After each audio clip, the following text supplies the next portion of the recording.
আসসালামু আলাইকুম রহমতুল্লাহি ওবারাকাতুহ।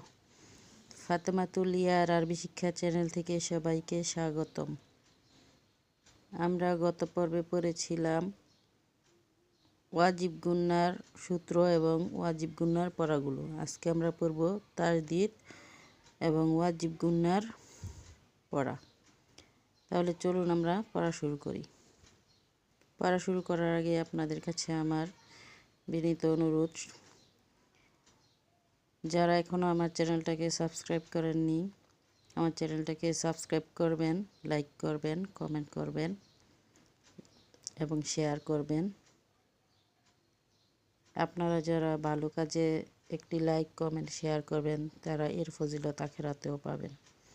খারাপ কাজের ফল যেমন আখিরাতে পাওয়া যায়, ভালো কাজের ফল তেমন আখিরাতে পাওয়া যায়। আপনারা একটু পড়তে পারলে, বুঝতে পারলে এর সওয়াব পাবেন এবং এর জন্য আখিরাত সহজ হবে। চলুন আমরা পড়া শুরু করি।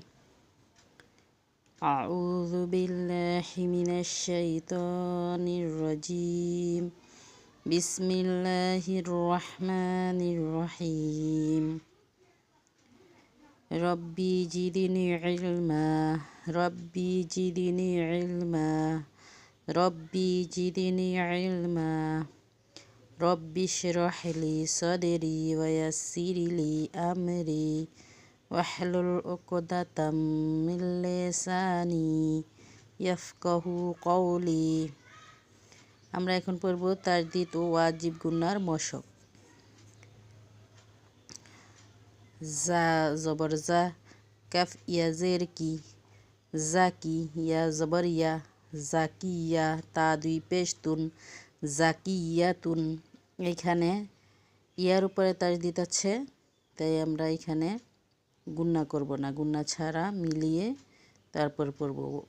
তাজদিদওয়ালা হরফ দুইবার পড়া যায়। প্রথমে ডান দিকের হরকতের উচ্চারণের সাথে একবার, পরে নিজ হরকতের সাথে দ্বিতীয়বার। এখানে কোনো টান হবে না, গুন্না হবে না। জাকিয়াতুন, বা জবর বা, র ইয়া জের রি, বারিয়া জবর ইয়া, বারিয়া, তা দুই পেশ তুন, বারিয়াতুন। জিম নুন জবর জান, নুন জবর না, জান্না, তা দুই পেশ তুন, জান্নাতুন। এইখানে নুনের উপরে তাজদিদ এসেছে হরফ এবং হরকতের বামে, তাই গুন্না করে পড়তে হবে। আর তাজদিদ অন্য সব হরফেও দেওয়া হয়েছে, আবার নুনের উপরেও দেওয়া হয়েছে, যে বুঝতে পারতেছেন কিনা যে কোনখানে গুন্না করতে হবে আর কোন হরফে গুন্না করতে হবে না।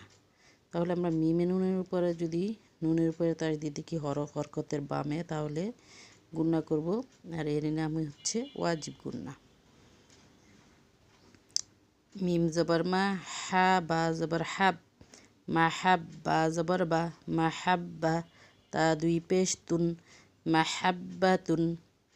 এখানে আবার বাইরের উপরে এসেছে, এখানে এলোমেলো করে দেওয়া হয়েছে, লেখা হয়েছে যে তাজদিদ ও ওয়াজিব গুন্নার মশক, যাতে কোনটা ওয়াজিব গুন্না আর কোনটা তাজদিদের মশক যাতে বোঝা যায়, বুঝতে পারেন, সেই জন্য এলোমেলো করে দেওয়া হয়েছে, যে কতটুকু পড়া বুঝতে পেরেছেন এবং কতটুকু পড়া বোঝা যাচ্ছে, পেরেছেন যে কথাগুলো এবং পড়াগুলো খেয়াল করলে আপনারা ইনশাআল্লাহ পড়াগুলো পারবেন এবং বুঝবেন।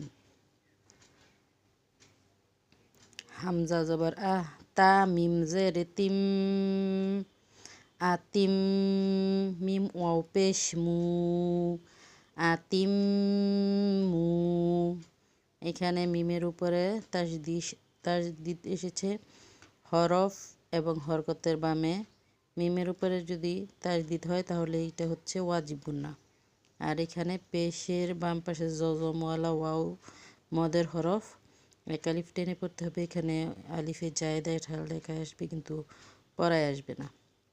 আতিম মু, প্রথমে এক আলিফ গুন্না, তারপরে এক আলিফ মদ টেনে পড়তে হবে, মদ মানেই টানা।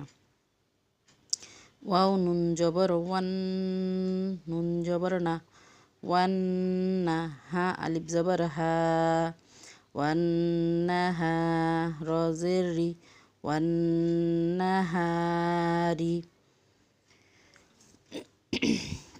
মিম কাব জবর মাক, কাব জের কি, মাক্কি, মিম কাব জবর মাক, কাফ ইয়া জের কি, মাক্কি, ইয়া দুই পেশ ইউন, মাক্কিউন।